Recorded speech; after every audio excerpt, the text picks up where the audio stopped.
Welcome to Side by Side, a podcast where I, Robert Kwong, take you inside conversations with artists, creatives, healers, and warriors taking the charge in their transformational story.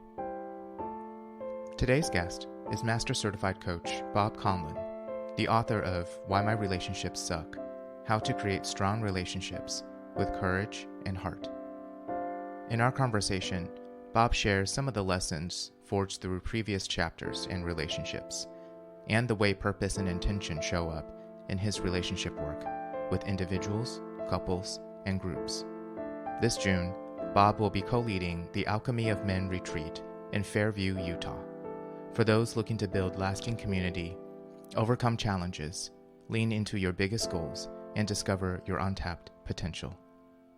Check out the link in the show notes to learn more about this all-inclusive experience. So, hey Bob, thank you so much for connecting with me today. And it's our first time speaking with each other, but I have been able to kind of view your voice and your work from afar. And also most recently, I was able to pick up your book. So thank you for agreeing to speak with me. Nice, man. Yeah, it's an honor to be here. Thanks for asking me. Yeah. And thanks for buying the book. That's awesome. Yes, that's always good, always helpful. Yeah. Want to keep it real. And real quickly, you're the author of Why My Relationships Suck: Create Strong Relationships with Courage and Heart. You know, maybe this would be the perfect starting point. And before I give you my experience of reading the book, which I loved, I just want to ask you, what made you decide to write this book? And what was your experience putting all of that on paper, both the personal development stuff and then like really authentic, vulnerable stuff about your own experience? Yeah, sure. So the book came out of me essentially based on some of the personal work, as you kind of alluded to, that I had been exploring through my own personal development. I was in a year-long rigorous coach and leadership training program, and it was in that program where I really learned that some of my biggest issues stemmed from who I was being essentially in relationship. And I was committed to creating a relationship, but I just didn't understand how. I was just out of essentially another failed relationship, and by no coincidence, the month that essentially the month that I met my now current wife, that month we were focusing on relationships specifically in the program. So we had this weekend long training about what it actually means to be in a relationship. How do we create relationship intentionally? What am I being and not being responsible for? And it was the first time in my life where I understood what the common denominator in all my relationships was, and it was me, right? So wouldn't it be smart to look at myself, like really essentially the first time at like 42 years old, look at myself and what I could start getting responsible for and how relationships had played out for me. And that next weekend I met my future wife. So it was kind of magical and kind of made all sense at the same time. But the book really stemmed from my continued, I mean, I'm still doing the work, right? Like I think the work never ends, but the book came out of an idea of like, man, I spent over 40 years essentially of my life trying to create relationships, and I had no guide. I had no instructions. I had no idea how to do it. And it created a lot of pain and a lot of discontentment. It created just a lot of, in my mind, like unnecessary challenges. So I wanted to just authentically share my experience with the aim of just helping, right? Essentially just helping and giving others maybe some tools or maybe give them the invitation to look inward and look at themselves first before they go ahead and bring another person into the mix, essentially. So that's a solution, huh? Yeah. So that was kind of where the book was born from. And then, sharing so freely about my experience and some of the experiences of my clients, it was cathartic. It was challenging. It was hard. It was hard to kind of tap back into that man that created so much kind of destruction and devastation, not only in his relationships but in his life. And and tell that story, but like knowing that, man, if this helps one person, or if this gives one person one tool to have relationships go in the way that they're actually committed to, it's going to be worth it. And it took me like 4 years just to finally get it out. And if I look back at all the time that I spent into this project, it was probably written in 3 to 6 months, Hmm. hands down.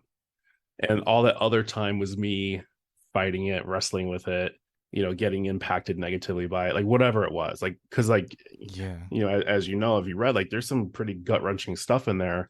And I had to face kind of those demons again. I had to face that version of me that I have spent so much growing from. I just want to share, my experience reading it was, wow, there's a lot for people, especially maybe as an entryway into, what we call personal development. Yep. There's a lot of tools, um, research, science, and ways for people to practice on their own to start to examine themselves or patterns, what it is they need. But it's a little more beyond that. You also share deeply intimate experiences, and not just about describing what happened or what you thought about what happened, but also what it felt like for you to go through that experience, which Yeah. is so deeply vulnerable to me. Yeah. And it's right alongside, here are some of the ways that you might want to work with a coach. Here's where, this is not for coaching. Yep. And it was maybe it was a very holistic experience to take that in. So thank you for bringing that into the world. Since this, your work is so much about relationships, I'm curious, growing up, who taught you the most about love to you and relationships? Ooh, God, man, that's a question. No pressure. Yeah. It's a tricky question for me because I learned so much about love. I mean, essentially from like how I didn't receive it, right? My, certainly like my physical needs were mostly met. But when I think about like what love is, like the nurturing, the curiosity, the guidance, the softness, right? Like I didn't experience a lot of that, certainly growing up. And that really had me kind of seeking some type of love externally, because through that process I didn't learn how to love myself. Yeah. And I think and particularly men, I think that sets us up for a lot of external validation and external achievement as a way of means to making sense of something, making sense of who we are or how we want to give or receive love or whatever. And not that that's totally a bad thing, but it's missing a big key component, which is understanding truly how I love myself, or what it means to feel loved. And I think, I feel back to my very first relationship, which is the relationship I have with my mother. I mean, that's everyone's very first relationship, if you were born as a human being on this planet. Yeah. And I love my mother, and we've done a lot of work in our relationship, and we've come a long, long way. And I think we've gone through every experience of you can, like, inside of a relationship between mother and son. And she taught me like tough love, and she taught me like how to get stuff done, right? Like she taught me like how to be a survivor, right? And I love her so much for that. But when I think about where I learned how to start to thrive in relationship and really started to understand what my needs are and understand what I actually wanted, that came much later. And I think that, man, the first word that's coming up to me, like, who really taught me about love was like spirit, or God or the universe, whatever you want to call it. And that relationship didn't start until I got sober in like 2000. It started kind of in 2007. Hmm. And that was like the first time where I got to just like understand more so like who I am as a man, what I actually want and what's in the way. And for me, what had been in the way my whole life was this external drive to feel anything than what I was feeling on the inside. And for me, like, a lot that led down to my drug and alcohol use. And it wasn't until that was completely removed that I was kind of like bankrupt, in the sense of like I didn't know where to turn. And that's when like the loving hand of spirit came in and like started to guide me and show me what it means to love myself and to love others powerfully and in a way that matters. And that was basically expressed through being of service. like in the recovery communities, there's a big emphasis on being of service Yeah. as a way to get out of yourself, right? To help someone else. And so it's such a great question. And like just the first I've been asked it, and I think it's coming off the cuff. I really think it's been my relationship to spirit, which has taught me the Yeah. most about love. Thank you for sharing that and just sharing some of the lows where you had to start from like ground level, right? Yeah, Which in some ways is a gift because we spend so much of the time not wanting to be there. So thank you for sharing that. yeah, no problem, man. And in your writing, you describe yourself, and I think even your wife, Shauna, describes you as upon first impression as a rocker guy, Yeah. with tattoos and who likes motorcycles, perhaps. And then here you are writing about heartbreak, writing about what it felt like for you, not just your thoughts, which is it's much easier for sometimes hard for men to get there, right? The Sure. emotionality of it. 100%. So maybe as a fun question, because I know you play a little bit of guitar and everything. What has been your go-to heartbreak song on your playlist? Oh, go-to heartbreak song. Man, there's so many. I'm trying to think of like what was on rotation with my last big heartbreak, which was like with a woman who I met in recovery, who I'd been in a relationship with like 7 years. And like in hindsight, we were loving each other the best way we knew how, but like it was clear we weren't like committed to a bigger picture in our relationship. But we both fulfilled a very specific need for each other, but we weren't each other's people. And man, I feel like some of my heavy metal cred's gonna get taken away from this, but it was is it, I think, Third Eye Blind? How's it gonna be? Oh, Is how's it gonna be? Yeah, I think it's Third Eye Blind. yeah. But man, I listen to that song like on rotation. And then there's one, I think it's called Us by She Wants Revenge, which I'll take a little more credit for that one. And then Thoughtless by Korn. Those are probably like the three that I just like jammed incessantly during my last heartbreak for sure. were you a were you like in a band growing up or something like that? Yeah, I still am. Still am in a band. I started playing bass guitar when I was 13 years old. I had been interested in playing guitar at a very like since I was like 10 or 11 when I was really starting to get into music, because like music was such like an escape for me, Yeah. and it was just such a comforting thing for me. And then the first time I ever saw a bass guitar was like in a guitar magazine, and I was like, "What is that thing?" Because it looks very different than a regular six-string guitar. Yes. It's like meatier, just it's bigger, and I was like, "Ooh, what is that thing?" And one of the like local neighborhood kids who would play guitar, he's like, "That's a bass." I'm like, "I want to play that." And then I started listening for bass and music and stuff, and then by the time I was 15, I was on stage playing in, roller rinks and rock and roll bars and halls, like, playing, I think we were playing speed metal at that time. And yeah, I've played ever since. Like the guys I play with now were called Outburst on the 66. And, I'm going to be 48 next month, and these guys are way older than me, but, we get together a couple times a week and still jam and play, and it's just a fun outlet. But yeah, man, I've been like on the radio, I've been on stages all over the place, and I've been playing in front of thousands of people, and it's just been such a fun outlet.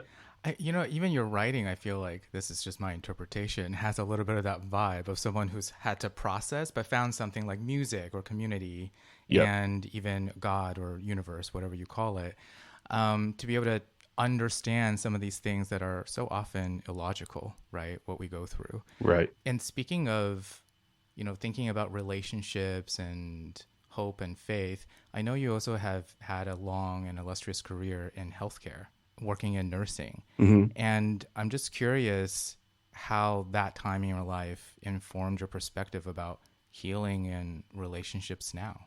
Yeah, in a big way. Like, I was probably like in my early 20s. I was bouncing around college, and I was like super lost. I didn't know what I wanted to do, and it was suggested for me to look into nursing. And like as a man, I never thought, like this is going, back 20 something years ago. Like it wasn't a traditional career choice for most men, so it wasn't even on my radar. Mm-hmm. And I checked into it and I was like, this seems like something I might be interested in. And then, halfway through my first anatomy class, I was like, yes, this is what I'm supposed to be doing. Mm. Man, when I think about, so I worked on a cardiac critical care unit, like literal life or death situations every moment of every shift. And, Yeah.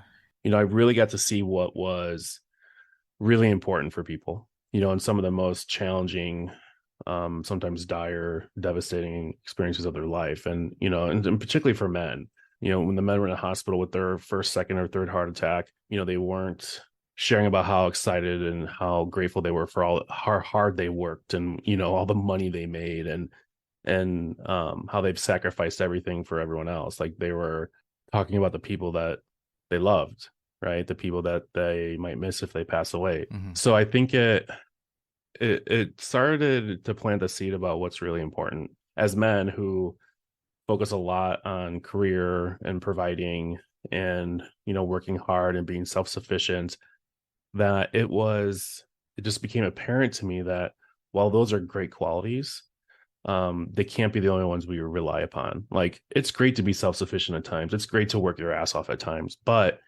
it can come at a cost. And what I started to notice was that, again, men particularly were, we die at lower, we die sooner than women do, right? We have more undiagnosed depression and anxiety than most people. And there's all these challenges that we face because we don't know how to ask for help, and ask for help, particularly in relationships. Yeah. So, I started to see, like, hey, what's important at the end of the day, what's most important, it's the people that we love and the people that love us. Yeah. Right. Yeah. And then, how do we start to impact that conversation much earlier so we don't end up in the hospital bed? And I think that's what, I mean, I feel like I was guided into what I do now as a coach, but Yeah. it started to have me realize that I could impact men decades before they get to that point. So if I'm working with a 30, 40-year-old, like, we can start having conversations about slowing down, about, connecting deeper to your most important relationships, and getting really clear on what you actually want. If it's not a promotion or money, but if it's actually like deeper intimacy with your partner, or more presence with your kids. Right. Like, let's have that conversation now so it's not too late. Yeah. Well, speaking as someone who believes there's a connection between, the body and the mind and heart and spirit, you're kind of talking, I've never thought about it this way, but yeah, you're sort of saying, what if we can intervene and support someone before the cardiac arrest as the symptom of their life? I've never thought of it that way, but yeah. Yeah. Totally. Yeah. Or to help men heal from, hurt and harm and trauma. Right. Right. Like, my father passed away when he was 51, and I was 7 years old at that time. And based on his upbringing and some of like the stories I know about him, like, I want to say he most 100%, like, he died of a heart attack. Like, he basically, essentially had a heart attack, but he had a heart attack because his heart was broken. Hmm. He had so much, like, pain and hurt and unprocessed trauma and grief in his heart that was the physical manifestation of which was his heart disease. Now, I mean, if I had to debate that, I don't know, but, like, Sure. I really believe, there's physical, energetic manifestations of Yeah. dis-ease in our bodies. Yeah. And I think that's a big one for men, because we're not talking, we're not expressing, we're not healing, we're grinding, grinding, grinding. Yeah. And something you just brought up, even, for example, at the juncture you were at when you were considering nursing, you were talking about how you were getting, reactions about why would someone like you, quote unquote, go into this industry. And similarly, I've heard you talk Yeah. about, standing up for men's work and personal development for men and everything that you talk about. And that sometimes you've had backlash from other men. And so how do you navigate that? Because also you have this persona where people are like, oh, I wouldn't think you would care about relationships, which is a wild statement, to make because of this or other about you as a man. How do you navigate that contrast? Yeah, it's like, when you look at me, you would never guess that, this is basically what I do, or like what I like to focus on, right? Like, as you mentioned, like, I am a rocker, I'm covered in tattoos, I'm a big dude, and here I go into nursing, and now I'm a coach that focuses and helps men in relationships, right? Like, Yeah, yeah, it's it doesn't add up based on what I look like, right? But when I think about, it's one of the heartbreaks I think of being in this work is I talk to a lot. I mean, I talk to men every week that are just like literally grinding themselves to the bone, and they're miserable and they're unhappy, and they can't get out of their own way to make the change that I think intuitively and at their heart level they know they need to make. So it's like, yeah, man, I know it's scary, like I got a flashlight if you want it, like you want to go on this journey, let's do it. And I think of spending a whole life of providing for others and not putting themselves first. It's a big ask. It's a big ask to like invest the time, the money, the energy that it takes to like really take yourself on and do, essentially do your own work. And I think what happens in that is that, you know when someone's confronted, they have a few ways that they would typically respond to that. They'll attack, they'll suffer through it, or they'll run away, they'll quit, right? So how that shows Ghost. up Yeah. in, Yep. yeah, like how that shows up in like some of the guys I talk to, like who aren't with me, is they'll demonize me or attack me, or create some story about who I am and who I'm not. Or they'll just ghost, which is probably the most common. They'll just like disappear, or they'll just go on like knowing things need to change, and not do anything about it. And that, one of my favorite quotes, and I'm going to paraphrase it, in The Alchemist by Paulo Coelho, I think is how you say his name, Mm-hmm. is that when you know that there's more possibility, basically when you know that there's another way to live life, and you can see this grand new horizon for yourself, and you still don't act on it, it's almost more painful to know that it's possible and do nothing than to never know that it existed at all. Right. So I think that, here they come talk to me, and I'm like, you know, let's talk about your dreams. Like, where do you want to be in a year from now? Like, what's your career look like? What's your relationship look like? Like, how are you as a father? Like, and they get so connected to that possibility, and then it's like immediately taken away. And that's painful. Right. That can be painful if they don't take the action to work on it. And I get it, man. I'm not the right guy for everyone, but time and time again, the folks I work with, they get the results they're committed to getting. And it kind of sucks to work on it. It's hard to do that work. It's hard to really take yourself on and be responsible in ways you may have never been before, but it works. It works. I can't remember. Maybe it's Brene Brown, but I'm not sure. But there's a saying that goes, you can't love someone else more than you love yourself. And I'm wondering if that resonates with you. Yeah. In the modern day, I think about that quote quite a bit because it feels like the gender divide is sometimes bigger than ever. How can we connect? How can we trust each other? How can there be intimacy and safety? And part of that is sort of understanding ourselves. So this goes into your work that you do as a coach a little bit.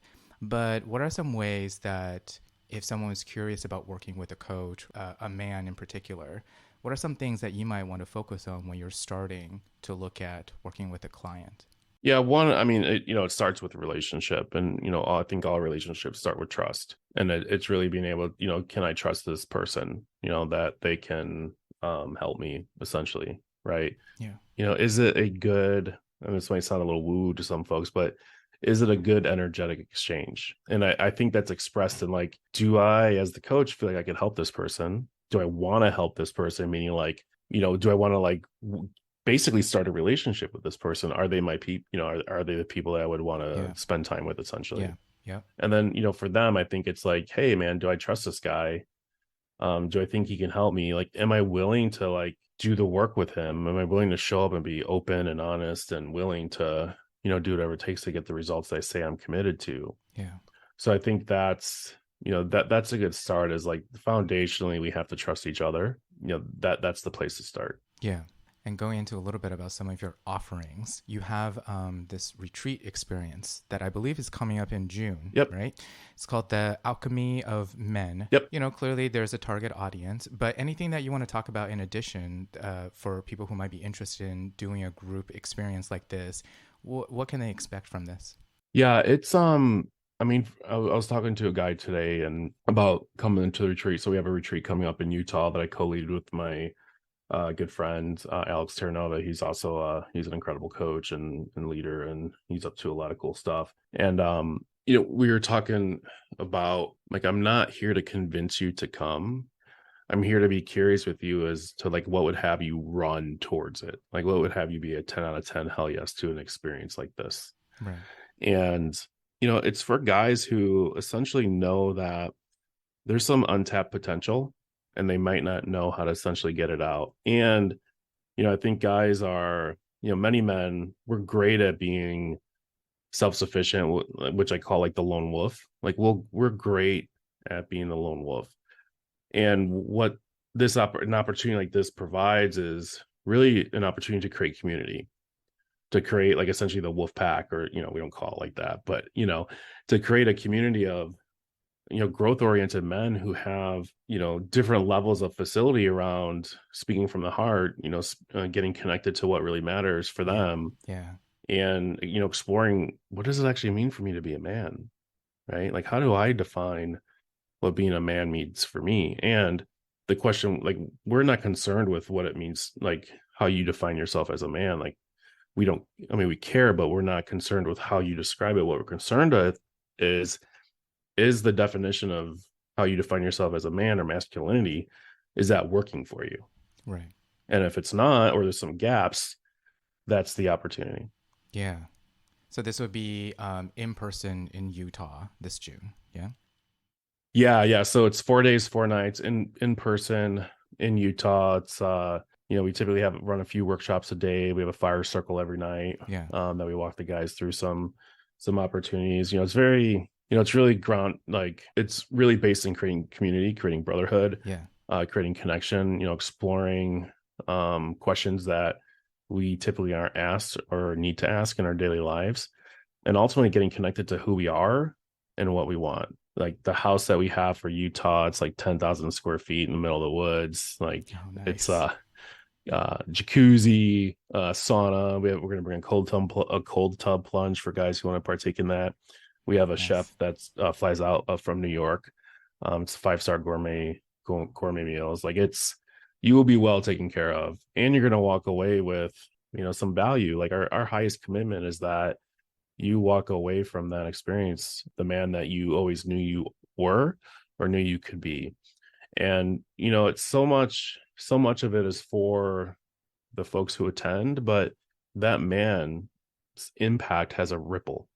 So how he comes home to his partner or his children or his career, his leadership, his business is going to be fundamentally transformed, and ideally in a very positive way. Yeah.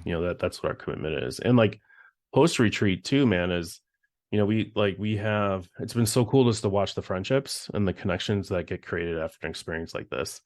And it's for any man wherever you're at, and regardless of what you're up to. Like our main focus is that it's a human experience, Yeah. right? So wherever you're at, there's no right or wrong, and you get to come and be challenged, to grow, to learn, to disconnect for a few days, right? To just give yourself permission to breathe. Yeah. Permission to breathe. I love that.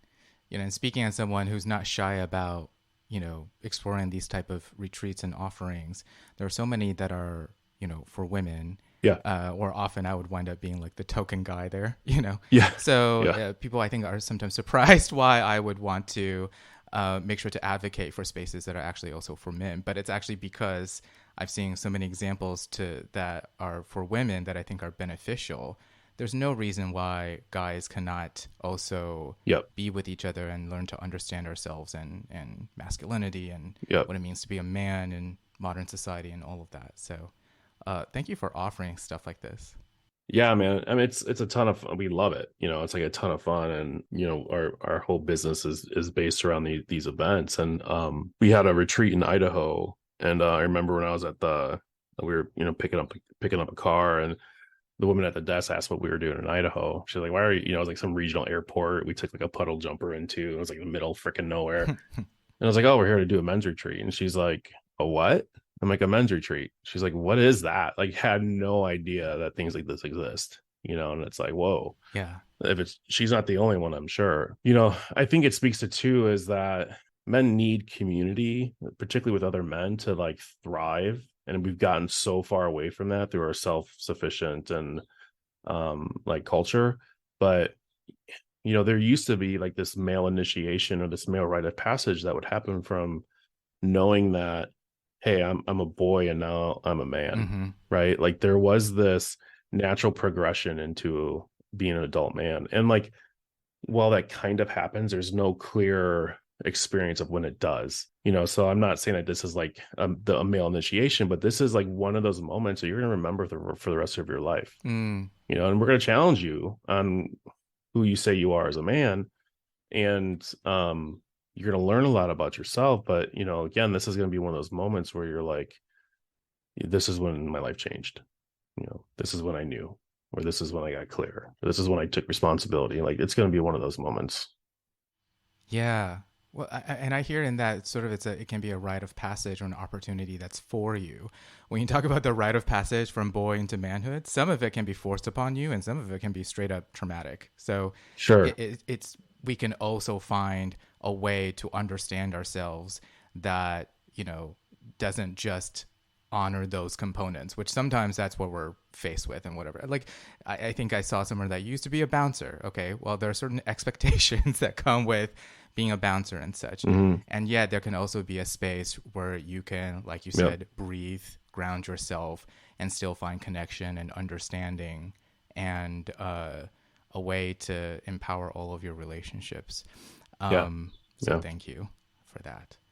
In addition, I know you also do some work where you offer coaching for couples, and I believe that's also done in conjunction with your partner as well. Is that correct? Yeah. I mean, it's all in the realm of goals, right? It's all in the realm of possibility of creating the experience you actually want, whether it's your life, your relationship, your career. But like after I met my wife and we were together for a couple of years, and she got like a little awareness about what I got to do in the world as a coach, she's like, I want to do this too. And she went and got trained. And when she was finishing her training, like I was like, we should do something around relationships for couples, and we've done some stuff for singles too. And it's one of those areas in life where I don't want to say we don't put a lot of focus on, or as much focus as we could. Like, when we think about, like end of the year, right? Or starting of the new year, like we all have new goals or goals. Like it's just a time where people focus on goals. And we have goals around career, we have goals around health, we have goals around money. Um, but how many of us actually create goals around our relationship? And like we have goals in so many areas of life, but we're not actually intentionally creating a relationship, which setting a goal will have us do. So there's that component. Like, what's the future we're creating here? Like, why does our relationship exist? Why are we actually together? And then we start to look at, what do we actually need, right? What do we actually need as individuals in a relationship? And then what does the actual relationship need? So we have, conversations and tools around understanding what our fundamental needs are. What are our triggers? What are the things that really take us out of relationship with ourselves and with each other? How do we communicate with each other? So we give a lot of tools to help support folks to like navigate existence with another human being, which like there's no school for that right now, like, which is I think what we would really benefit from. So Yeah, yeah, my wife, we that's have a true. a group program that we run. We also work with folks, couple to couple. And then we also have a digital course that we provide as well.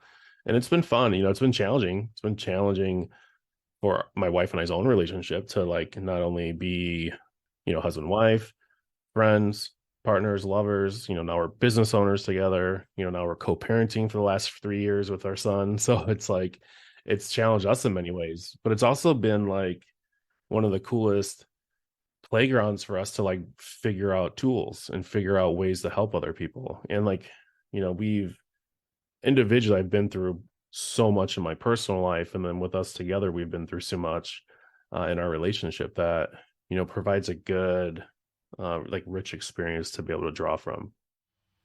Yeah. How has being parenting influenced your perspective overall. And in fact, before you answer, I did witness you, I think it was on Facebook, when you were sharing to your community and to people who were supporting you, how you had to stand outside the parking lot to support Yeah. your wife. Yeah.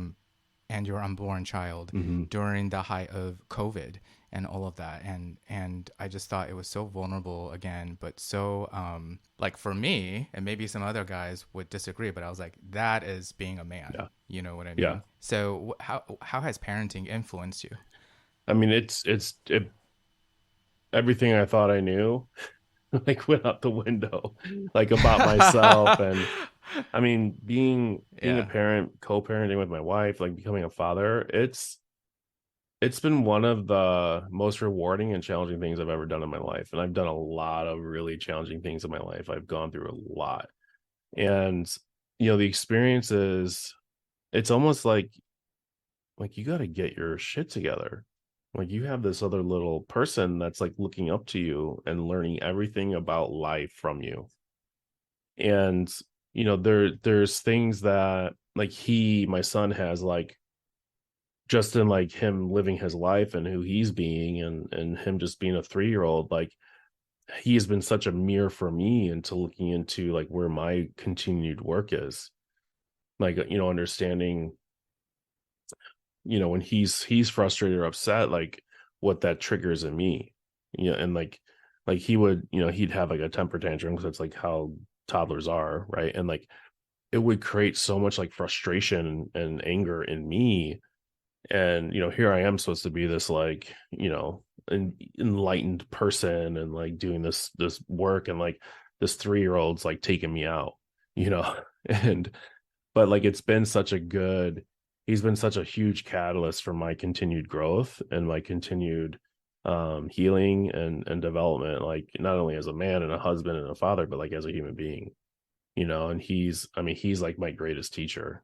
He's my greatest teacher. And I used to like think I knew what it was like to become a parent. And like one of my good buddies, like he became a dad like 10 years ago, and like he was like struggling. I'm like, can't be that hard. We're like, you're over exaggerating, or you just don't have the right tools. And no, man, like Right. there's no playbook for this. Like you think, once you think something, it changes. Once you think you've got something handled, it changes. And like someone who thrives in routine and structure and like understanding like your place, um none of that exists in parenting. Like my son, like the last 2 days he woke up, was like a delight, in the best mood ever, was doing awesome, had fun mornings. And like this morning he was just like a disaster for no reason. Nothing Right. changed, Right. but he's like screaming like and crying for like 40 minutes straight. And it's like that, it takes a toll on you right when you wake up. So becoming a parent has been the best, the hardest, the most rewarding, and the most challenging thing I've ever done. Well, talk about having to be present, right? When you say, as someone who likes to kind of know what's going to happen or have a plan, Yeah. and then Yeah. this is all about what is happening right now. It's a little bit of that. Totally. Yeah, yeah. So a final question that I have for you, just because I think you probably would attract this, but let's say somebody is kind of seeing the way you show up in the world, what you care about and your work, and they're like, man, I want to be of service. I want to do something like what Bob does. And for men interested in coaching or personal development, what's your advice for people who kind of just is interested in doing something similar to what you do? Yeah, there's a saying like in recovery. So like, part of the recovery community, they call them sponsors. They're people that what they say is like, find someone who has what you want and go talk to them and ask them to sponsor you. Right. And it's one of the most vulnerable, hardest things to do, especially like in early recovery, is like to go ask this person to like show you the way. Right. And I think it's very much that very much translates to what I do now. Like if you see people out there doing what you want to do, or are going to things you want to go talk to them. And that that opens up a lot of things for people, right? Because it's going to require you to like take action, going to require you to be vulnerable, going to require you to like maybe reach out to a stranger, like who knows. But it's go find the people that have what you want and go build a relationship with them, and that's like the biggest thing. And it's, I love that saying, is that you're the average of the 5 people you hang around with most. Like, start to look Oh, yeah, around the yeah, people yeah. you're hanging out with. Yeah, like, are those the people that are going to get you where you want to go? They're like, start to take a look, take it on this inventory. And if they're not, find out where you want to go, which you might need a coach to help you. But find out where you want to go and like where those people are, and start showing up there. Whether that's actually, literally or figuratively, start showing up in those places. Yeah. Thank you, Bob. And if people are interested in connecting with you, what might be the easiest way to check out some of your offerings, or to just, be able to connect with you directly? Yeah, best way is probably go onto my website, which is conlincoaching.com, CONLIN coaching. I'm all over the socials too. So I always say, if you want to find me, if you're committed to finding me, you'll find me like easily. Right. Yeah. Yeah. Awesome. Yeah. Thank you so much for your time today, Bob. This is such a pleasure. Yeah, man. Thanks for having me on. It's good to connect. Thank you for tuning in. Listeners are welcome to connect with me over Instagram and LinkedIn. You just have to search my name, and I love to hear from you. If you'd like to learn more about my work as a coach and artist, please visit www.robertkwonghome.com.